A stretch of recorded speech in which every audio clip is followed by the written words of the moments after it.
ធ្លាប់បានធ្វើវីដេអូនិយាយពីគាត់កាលពីវីដេអូមុនអញ្ចឹងណាដែលគាត់គឺជាអតីតឃាតករនៅក្នុងក្រុមកតាមួយនៃប្រទេសមិចស៊ីកូបងប្អូនបើសិនបងប្អូនទាំងអស់គ្នាពេញចិត្តនៃការផលិតវីដេអូរបស់ខ្ញុំបងប្អូនទាំងអស់គ្នាអាចធ្វើការគាំទ្រតាមរយៈ QR code ខាងលើនេះបានអរគុណបាទបើសិនជាបងប្អូនអត់ទាន់បានមើលវីដេអូមុនទេបងប្អូនអាចទៅរកមើលបានខ្ញុំបានផុសរួចរាល់ហើយបងប្អូនអាចទៅ check មើលបានហើយនៅក្នុងកិច្ចសម្ភាសន៍លើកនេះគឺគាត់បានចូលទៅក្នុងកម្មវិធី podcast របស់បរិសុទ្ធ2នាក់ខាងលើនេះគឺជាវីដេអូពេញនៅក្នុង channel YouTube របស់ពួកគាត់បើសិនជាបងប្អូនទាំងអស់គ្នាអាចស្ដាប់ភាសាអង់គ្លេសបានអីបានបងប្អូនអាចទៅរកមើលនៅក្នុងវីដេអូពេញខ្ញុំតានីថាវីដេអូហ្នឹងគឺល្អមើលមែនតើគាត់និយាយជាង2ម៉ោងខ្ញុំស្ដាប់ទៅជក់ចិត្តមែនតើភាគច្រើននៅក្នុងវីដេអូហ្នឹងគឺគាត់និយាយផ្ដោតសំខាន់ទៅលើសាច់រឿងដែលគាត់បានចូលទៅក្នុងពន្ធនាគារដែលគាត់ជាប់ពន្ធនាគាររយៈពេល3ឆ្នាំហ្នឹងគាត់និយាយពីសាច់រឿងលម្អិតនៅក្នុងមូលហេតុដែលគាត់ជាប់ពន្ធនាគារជីវិតនៅក្រៅពេលគាត់ចេញពីពន្ធនាគាររហូតដល់គាត់អាចកែប្រែខ្លួនមកជាមនុស្សធម្មតាវិញអញ្ចឹងបងប្អូននិយាយទៅខ្ញុំសូមហៅឈ្មោះគាត់ថាអាលីបាទអាលីដោយសារឈ្មោះពេញរបស់គាត់អាលី Gonzalez អាលីបានកើតនិងរស់នៅលើទឹកដីសហរដ្ឋអាមេរិកអស់រយៈពេលជាង10ឆ្នាំបងប្អូនគាត់កើតនៅហ្នឹងហើយរស់នៅដូចជាអាយុ15 16ឆ្នាំគាត់វិលមកប្រទេសមិចស៊ីកូវិញអញ្ចឹងណាដោយសារឪពុកម្ដាយរបស់គាត់ជាជនភៀសខ្លួនមកពីប្រទេសមិចស៊ីកូបងប្អូនបាទហើយអាយុ16 17ឆ្នាំគាត់ក៏បានវិលត្រឡប់មកប្រទេសមិចស៊ីកូវិញដោយសារគាត់មានបញ្ហាច្រើនអាមេរិកទាក់ទងទៅនឹងរឿងក្តីវាយតប់ឲ្យគ្នាអញ្ចឹងណាដោយសារគាត់នៅអាមេរិកក៏មិនជាល្អម៉ានដែរបាទអញ្ចឹងគាត់ក៏វិលត្រឡប់មកប្រទេសមិចស៊ីកូហើយនៅពេលត្រឡប់មកប្រទេសមិចស៊ីកូវិញគាត់ក៏បានធ្វើការងារជាអ្នកបើកឡានដឹកទំនិញហើយការងារហ្នឹងគាត់ថាហត់ហើយត្រូវគេស្ដីឲ្យមែនតើការងារហ្នឹងត្រូវមាត់គេរហូតអញ្ចឹងណាបាទគាត់ក៏សម្រេចចិត្តទាក់ទងទៅកាន់មិត្តភ័ក្តិរបស់គាត់ដែលវិលត្រឡប់មកមិចស៊ីកូមុនគាត់ដោយសារគាត់មានមិត្តភ័ក្តិជាជនជាតិមិចស៊ីកូដូចគ្នាដែលរស់នៅទឹកដីសហរដ្ឋអាមេរិកហ្នឹងហើយគាត់បានវិលត្រឡប់មកប្រទេសមិចស៊ីកូមុនគាត់បានរកធ្វើការងារអីផ្សេងៗអញ្ចឹងណាអាលីក៏ចាប់ផ្ដើមសួរទៅកាន់មិត្តភ័ក្តិរបស់គាត់ថាគាត់ចង់ចូលជាមួយនឹងក្រុមកតែលតើគាត់អាចទាក់ទងទៅអ្នកណាគេបានអញ្ចឹងហើយមិត្តភ័ក្តិរបស់គាត់ក៏ហាមគាត់ភ្លាមៗមកនៅពេលនោះថាគាត់ឲ្យច្បាស់មុននឹងសម្រេចចិត្តចូលព្រោះនៅពេលដែលយើងចូលគឺអាចចេញមកវិញបានទេអាលីដោយសារតែគាត់គ្មានក្រុមគ្រួសារគ្មានជំរឿនបងប្អូនបើនៅក្នុងគាត់ខ្លួនមួយដោយសារគាត់មកមិចស៊ីកូគឺមកតែឯងទេបាទអត់មានសាច់ញាតិអត់មានក្រុមគ្រួសារបងប្អូននៅទឹកដីមិចស៊ីកូទេអញ្ចឹងគាត់ក៏អត់ស្ដាយគាត់ក៏អត់ខ្លាចគាត់ថាគាត់ទល់ច្រកគាត់អាចធ្វើអីបានទៀតទេហើយគាត់ក៏សម្រេចចិត្តទៅចូ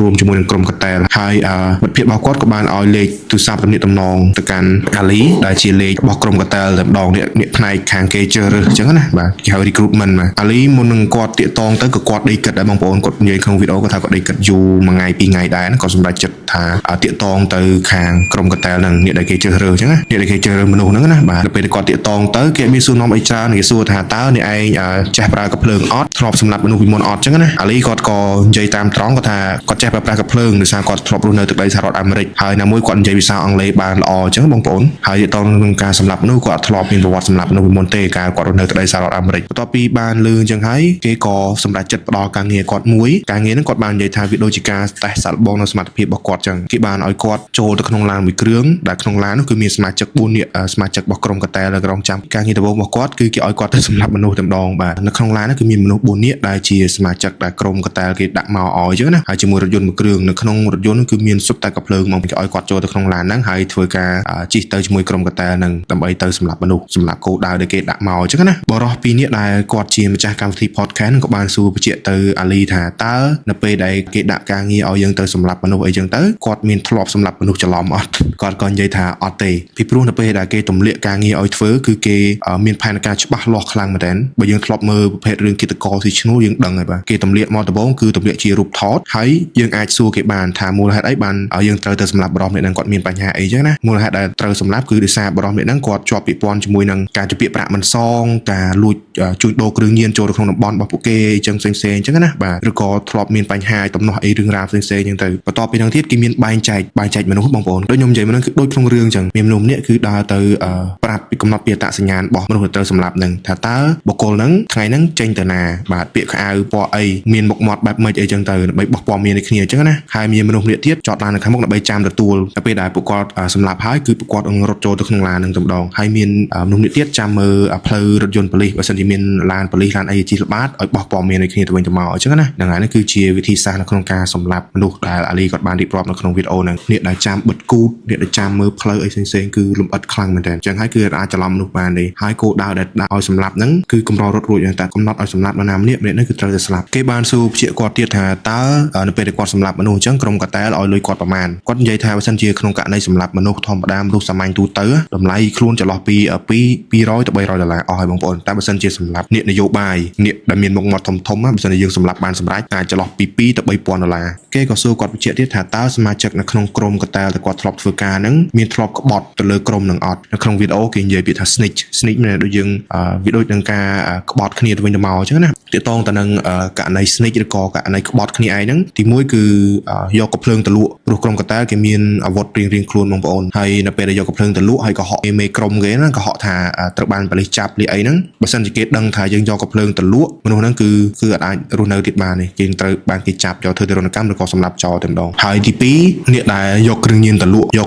ក់ហើយបានលុយរត់គេចខ្លួនអត់យកលុយហ្នឹងមកឲ្យមេអញ្ចឹងណាអាហ្នឹងក៏មុខសញ្ញាមួយដែរហើយមួយទៀតលួចគ្រឿងញៀនដូចមិញនិយាយថាលួចគ្រឿងញៀនយកទៅលក់បានលុយអត់យកលុយមកឲ្យមេករណីមួយទៀតគឺលួចគ្រឿងញៀនយកទៅប្រើប្រាស់ខ្លួនឯងអញ្ចឹងទៅទាំងអស់ហ្នឹងគឺក្រុមកតាលស្អប់ខ្លាំងមែនទែនទី1ករណីលួចទី2ករណីជ្ពាក់លុយអត់សងគឺវាស្អប់ខ្លាំងមែនទែនករណីហ្នឹងគឺអ្នកដែលប្រព្រឹត្តអ្នកទាំងធ្វើទាំងអស់ហ្នឹងភាគរយតិចមែនទែនដែលអាចរស់រានមានជីវិតបានបងប្អូនហើយគាត់និយាយថាបើសិនជាសមាជិកណាម្នាក់ហ៊ានប្រព្រឹត្តនៅទង្វើដែលគាត់បានរៀបរាប់ខាងលើហ្នឹងគឺត្រូវតែសម្លាប់ឬក៏ធ្វើទរណកម្មដោយគ្មានករណីលើកលែងទេគេសួរជាគាត់ទៀតថាការដែលអាលីចូលក្រុមកតាលនឹងដំបងគាត់មានឋានៈឬក៏ទូនាទីអីគេហើយគាត់ថាការគាត់ចូលដំបងហ្នឹងត្រឹមតែជាទាហានធម្មតាទេដល់ពេលគាត់ធ្វើការយូរទៅលក្ខណៈដែលគាត់ទទួលបានការគោរពពីមនុស្សជុំវិញខ្លួនគាត់ទទួលបានការកោតសរសើរពីមេអញ្ចឹងណាគាត់បានឡើងតំណែងជាប្រធានក្រុមប្រធានក្រុមគិតកោអញ្ចឹងណាតសាច់រឿងនេះដូចខ្ញុំនិយាយមុនហ្នឹងតនឹងសាច់វីដេអូរបស់គាត់2ម៉ោងជាងហ្នឹងពីច្រើនគឺគេផ្ដោតទៅលើសាច់រឿងការដែលគាត់ធ្លាប់ជាប់នៅក្នុងពន្ធនាគារហ្នឹងបងប្អូនជាប់ពន្ធនាគាររយៈពេល3ឆ្នាំនៅក្នុងពន្ធនាគារហ្នឹងបើសិនជាបងប្អូនអ្នកមើលថ្មីគាត់ឆ្ងល់មិនបានគាត់ជាប់ពន្ធនាគារបើសិនជាបងប្អូនបានមើលវីដេអូខ្ញុំការភាគមុនបងប្អូនដឹងហើយគាត់ធ្លាប់បានជាប់ពន្ធនាគារជារយៈពេល3ឆ្នាំពីបទឃាតកម្មតាមសងសឹកសម្រាប់អ្នកដែលសម្រាប់មិត្តភក្តិគាត់ហ្នឹងហើយក៏ត្រូវបានប៉ូលីសចាប់បានអញ្ចឹងទៅគាត់បាននិយាយថា